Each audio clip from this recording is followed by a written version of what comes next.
I was sent to McMurdo Research Station in August of 1998. The military unit attached to McMurdo was small, and we didn't have our own separate facilities. We didn't have a PX or a media center.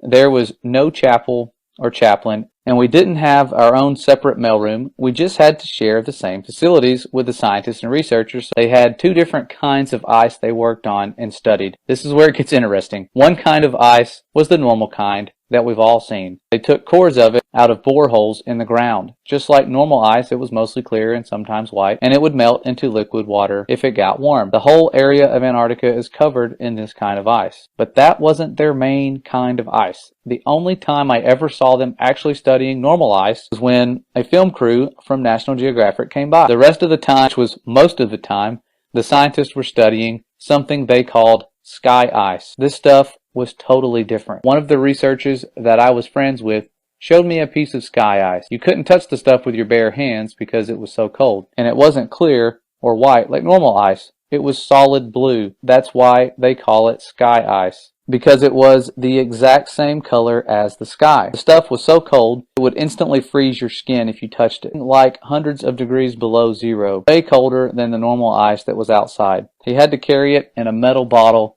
that was kind of like a thermos. It felt lighter than a piece of normal ice of the same size, like it wasn't very heavy at all. It almost felt like you could throw it up in the air and it would just float back down. Also, a little flexible when I tried to bend it. It didn't break like normal ice would. And here's the really weird part. It didn't melt into water. When it got warm, because we had it inside, it just started to shrink. It got smaller and smaller, but my glove never got wet, and there was no water on the floor. The stuff just turned into thin air when it got warm and vaporized. They had to study the stuff right there in Antarctica because it was almost impossible to keep it cold enough during transit.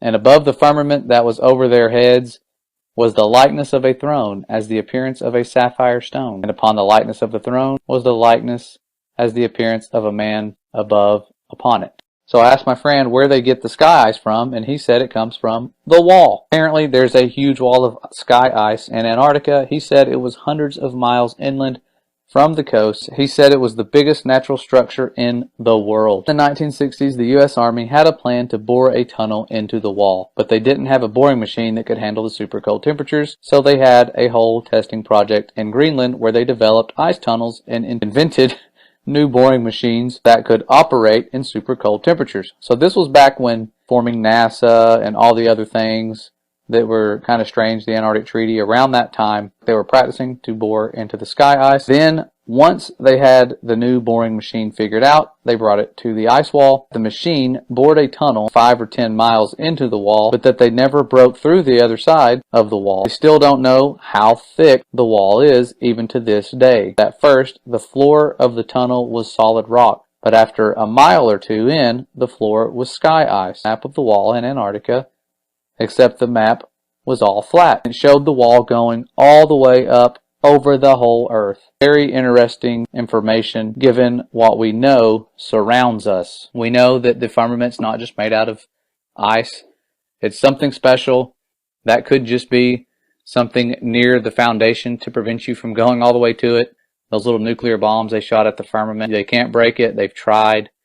If they could, they would. But they can't. It closes up as you go through it. But this was back in the 60s. There's no telling what they're trying now. Mostly guarding it is keeping us from going there.